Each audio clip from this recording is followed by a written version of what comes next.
बाजारात भाजी विकणाऱ्या एका म्हाताऱ्याला एका माणसानं फसवलं. थोडीशी भाजी घेतली, 50ची नोट दिली.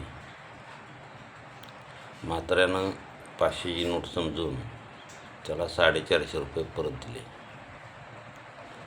तो घेऊन गुपचूप पसार झाला. संध्याकाळी ज्या वेळेला म्हाताऱ्यानं पैसे मोजायला घेतले, त्याच्या लक्षात आलं आपल्याला कोणीतरी फसवलं. कारण जेवढा नफा व्हायला पाहिजे होता त्याचा अर्धा देखील नफा नव्हता. त्याचं दिवसभर काम केलेलं कष्ट वाया गेलं होतं. का बरं असं फसवावं? फसवणूक